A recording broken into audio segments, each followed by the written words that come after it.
اعوذ باللہ من الشیطان الرجیم بسم اللہ الرحمن الرحیم الحمد للہ رب العالمین وصلی اللہ علی محمد وآلہ الطاہرین لا سیما علی الامام المہدی المنتظر ثانی عشر صاحب العصر والامر والزمان اما بعد قال اللہ تعالی فی القرآن الکریم بسم اللہ الرحمن الرحیم وَنُرِيدُ أَن نَّمُنَّ عَلَى الَّذِينَ اسْتُضْعِفُوا فِي الْأَرْضِ وَنَجْعَلَهُمْ أَئِمَّةً وَنَجْعَلَهُمُ الْوَارِثِينَ۔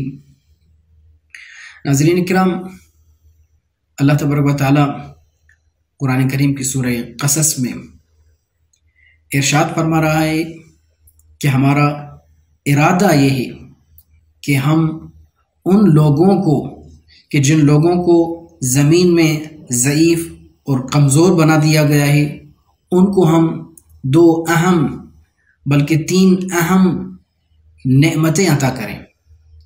سب سے پہلا اس آیت میں دو گروہ ہیں۔ ایک گروہ وہ ہے کہ جس کو زمین میں کمزور ناتواں بنا دیا گیا ہے، اور پھر اس کے لیے تین نعمتیں جو ہیں، جو تین وعدے کیے گئے ہیں، وہ یہ ہے کہ اللہ تبارک و تعالی اس کو امام بنائے گا، رہبر بنائے گا۔ دوسرا یہ ہے کہ زمین میں وہ اللہ کے وارث ہوں گے۔ تیسرا یہ ہے کہ ان کو قدرت اور تسلط دے گا، منصب دے گا۔ اب اس آیت کے سیاق و سباق سے ظاہر یہ ہے کہ اس آیت میں جو مستضعف ہیں، جو کمزور، ناتواں اور جو ضعیف بنا دیے گئے ہیں، وہ بنی اسرائیل اور حضرت موسیٰ علیہ السلام ہیں، کہ جن کو فرعون نے ظلم و ستم کا نشانہ بنایا ہے، بنی اسرائیل کو۔ کہ اللہ تبارک و تعالیٰ قرآن میں ارشاد فرما رہا ہے کہ بنی اسرائیل کو فرعون کیا ظلم اور کیا ستم ڈھاتا تھا۔ ظلم و ستم یہ کرتا تھا فرعون کہ ان کے مردوں کو قتل کروا دیتا اور عورتوں کو زندہ رکھتا۔ یہ ظلم اور ستم فرعون کی طرف سے تھا۔ تو اب جو مستضعف ہیں، مستضعف سے مراد یہ ہے کہ جو زمین میں کمزور اور ناتواں بنا دیے گئے ہیں، ان کو اللہ تبارک و تعالی زمین کا وارث بنا رہا ہے، ان کو اللہ تبارک و تعالی زمین کا امام اور رہبر بنا رہا ہے۔ یہ ہے آیت کا ظاہر، کہ جس میں اللہ تبارک و تعالیٰ نے ایک کو کمزور اور مستضعف بنایا ہے، اور اس آیت کا دوسرا گروہ جو ہے وہ فرعون ہے۔ لیکن قرآن کریم جس طرح اہل بیت علیہ السلام کی روایات سے ملتا ہے کہ قرآن کریم سورج اور چاند کی مانند ہے، کہ ہر زمانے میں قرآن کریم کے احکامات جاری ہوتے ہیں۔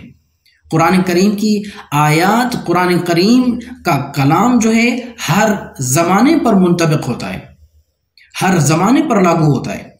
تو اب جس طرح اہل بیت علیہ السلام سے مروی ہے کہ جس طرح بنی اسرائیل کے زمانے میں بنی اسرائیل اور حضرت موسیٰ مستضعف تھے، کہ جن کو زمین میں کمزور بنا دیا گیا، اور فرعون ظالم و جابر حکمران تھا، اسی طرح اہل بیت علیہ السلام کے زمانے میں بھی اہل بیت علیہ السلام مستضعف ہیں، اور اہل بیت علیہ السلام کے شیعہ بھی مستضعف ہیں۔ سوال پہلے یہ پیدا ہوتا ہے کہ مستضعف کون ہیں؟ کیا اہل بیت علیہ السلام مستضعف ہیں جن کو کمزور اور ناتوان بنا دیا گیا ہے؟ دوسرا، یا اہل بیت علیہ السلام کے شیعہ مستضعف ہیں؟ یا تیسرا وہ گروہ ہے، یعنی امت محمدی، امت پیغمبر اسلام کے تمام لوگ مستضعف ہیں؟ تو اس حوالے سے بہت ساری روایات ملتی ہیں۔ پیغمبر اکرم اور اہل بیت علیہ السلام سے وارد یہ ہوا ہے کہ شیخ صدوق نے معانی اخبار میں مفضل بن عمر سے روایت کی ہے۔ قال مفضل سمعت ابا عبداللہ امام جعفر صادق علیہ السلام۔ مفضل بن عمر کہتا ہے کہ میں نے امام صادق علیہ السلام سے سنا، یقول، امام صادق علیہ السلام فرما رہے تھے، ان رسول اللہ نظر الی علی والحسن والحسین فبقا، پیغمبر اکرم ایک مرتبہ امام علی علیہ السلام اور امام حسن مجتبی اور امام حسین علیہ السلام کی طرف نظر کرتے ہیں، فبقا، اور نظر کرتے ہوئے رو رہے ہیں. وقال انتم المستضعفون بعدی، اور پیغمبر اسلام فرما رہے ہیں کہ تم ہی مستضعف ہو میرے بعد. مستضعف تو پھر قال المفضل، پھر مفضل نے عرض کیا فقلت له، میں نے امام صادق علیہ السلام سے عرض کیا ما معنی یا ابن رسول اللہ، اے امام صادق علیہ السلام مستضعف کا معنی کیا ہے؟ تو اس وقت امام علیہ السلام نے فرمایا اس وقت یا ابن رسول اللہ قال معنی انکم ائمہ بعدی، کہ آپ میرے بعد امام ہوں گے، آپ ائمہ بنیں گے، مجھ رسول کے بعد تم لوگ ائمہ بنو گے، امام بنو گے. ان اللہ عز و جل یقول، کیونکہ اللہ تبارک و تعالیٰ ارشاد فرما رہا ہے وَنُرِيدُ أَن نَّمُنَّ عَلَى الَّذِينَ اسْتُضْعِفُوا فِي الْأَرْضِ وَنَجْعَلَهُمْ أَئِمَّةً وَنَجْعَلَهُمُ الْوَارِثِينَ. اللہ تبارک و تعالیٰ کا ارشاد ہے کہ ہم نے ارادہ کیا ہے ایسے لوگ جن کو مستضعف بنا دیا گیا ہے، جن کو کمزور بنا دیا گیا ہے، ان کو اللہ تبارک و تعالیٰ امام بنائے گا، زمین میں امام بنائے گا اور ان کو زمین کا وارث قرار دے گا. یہ آیہ مبارکہ اہل بیت علیہ السلام کی روایات کے مطابق اہل بیت علیہ السلام کی شان میں نازل ہوئی ہے. اسی طرح ایک امیر المومنین علیہ السلام ارشاد فرما رہا ہے کہ مستضعف کون ہے؟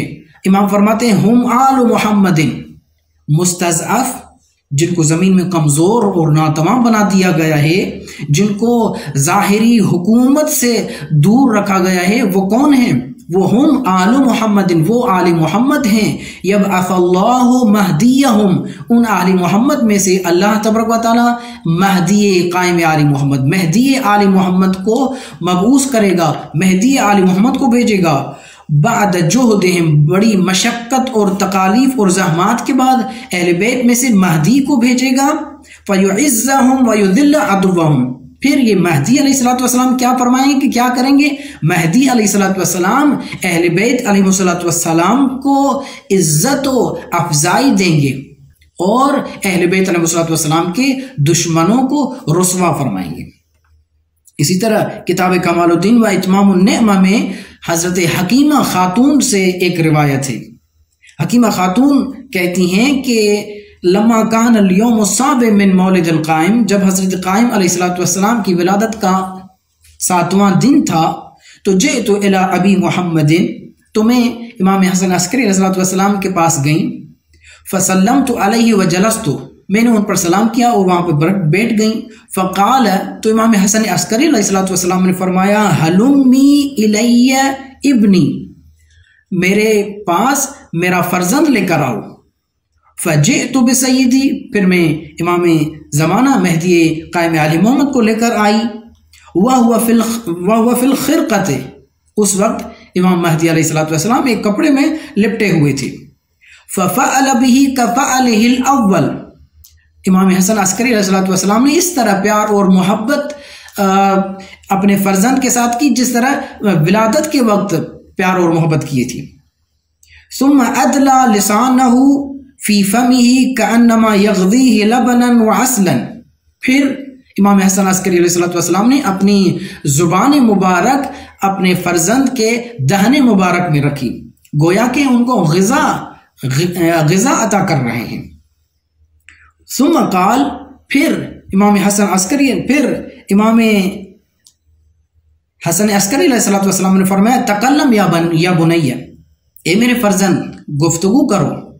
قال، تو اس وقت امام زمان علیہ السلام گفتگو کا آغاز کر رہے ہیں اشہد اللہ الہ الا اللہ، کہ میں گواہی دیتا ہوں کوئی معبود نہیں ہے مگر اللہ تبارک و تعالی ہمارا معبود ہے. وثنا بالصلاۃ علی محمد وعلی وعلی ائمۃ الطاہرین، پھر اہل بیت علیہ السلام کی ثنا اور تعریف کی درود و سلام کے ذریعے.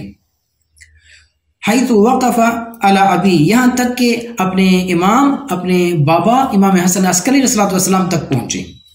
ثم تلا هذه الآیہ، پھر اس آیت کی تلاوت کی وَنُرِيدُ أَن نَّمُنَّ عَلَى الَّذِينَ اسْتُضْعِفُوا فِي الْأَرْضِ وَنَجْعَلَهُمْ أَئِمَّةً وَنَجْعَلَهُمُ الْوَارِثِينَ. اللہ تبارک و تعالیٰ کی بارگاہ میں دعا ہے کہ ہمیں اہل بیت علیہ الصلوۃ والسلام کا حقیقی محب اور امام زمانہ علیہ الصلوۃ والسلام کے انصار و اصحاب میں شمار فرمائے۔ والسلام علیکم ورحمۃ اللہ وبرکاتہ۔